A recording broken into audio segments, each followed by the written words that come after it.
Kelger, a new character that no one asked for, but a pleasant surprise given what he can do. Let's take a look at his kit and what he has to offer.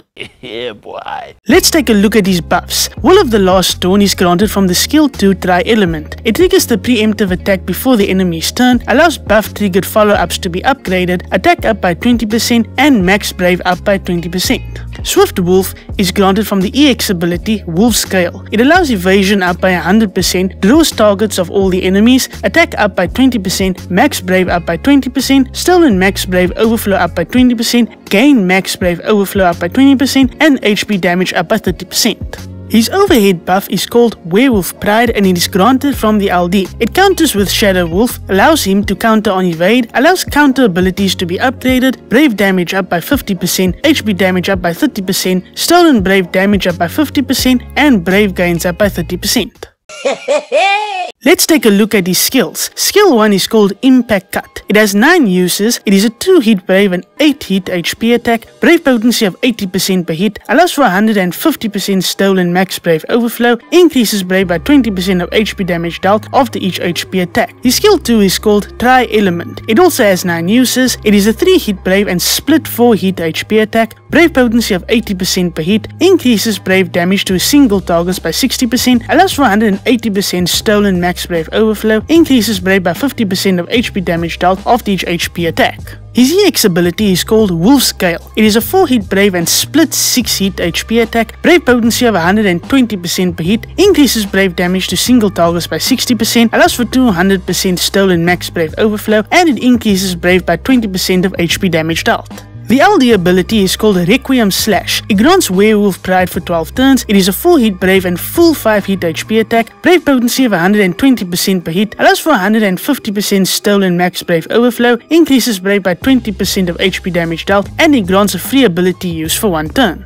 His C65 ability is called Protect All. It grants party HP damage resist up by 40%, party attack up by 20%, party brave damage cap up by 20%, and it lasts for 5 turns. Kelger's preemptive attack triggers before the enemy's turn when Will of the Last Dawn is active. It triggers twice when his BT effect Lupine attack is active. It reduces target brave by 400% of own attack, increases brave by 400% of own attack, allows for 150% gain max brave overflow, splash damage by 100% of own current brave to the targets 4 times, and it doesn't consume Kelger's brave. Kelger's weapons are the following. His 15 CP is called the Longsword, his 35 CP is the Sleep Blade, his EX is called the Death Sickle, his LD is called Kiku Ichimonji, and his FR is called Kelger's Sword.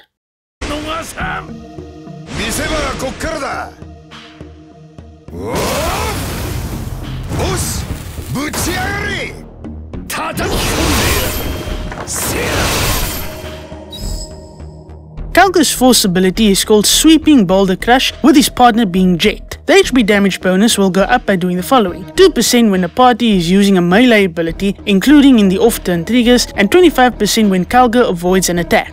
Kelger's burst weapon is called the Chief's Treasured Sword, and it grants the BT effect Lupine attack for 6 turns. It also grants party brave damage up by 50%, party brave damage cap up by 50%, party HP damage up by 20%, and party max brave cap up by 30%.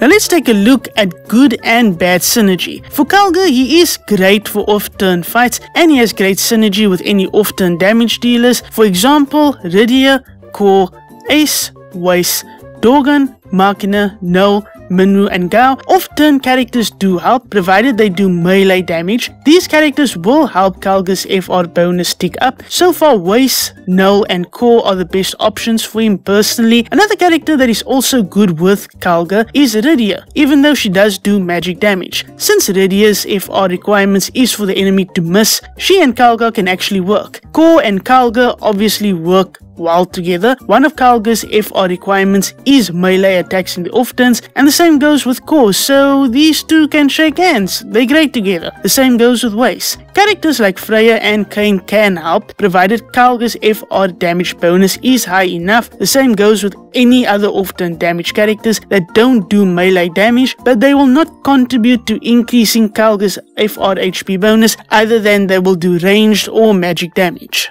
And now for the bad synergy. Do not use Rubicante with Kelger. Both of them force the enemy to attack them, and in this example, Rubicante got the priority. Kelger, in my opinion, also doesn't work with characters like Odin or Galoof or Hal, even Rex. They are cover tanks, and yes, Kelger will still get his preemptive attack in, but they will still cover him, and thus cover tanks will hinder Kelger's performance, especially if his FR ability has been used and his PT effect is up. Kelger does work with Celeste, but I still wouldn't recommend it. You could say Kelger is a melee Rubicante, only that he has no elements tied to him and he does preemptive attacks, whereas with Rubicante he will only do one attack only if his BT effect is not active, whereas with Kelger he will do 2 preemptive attacks.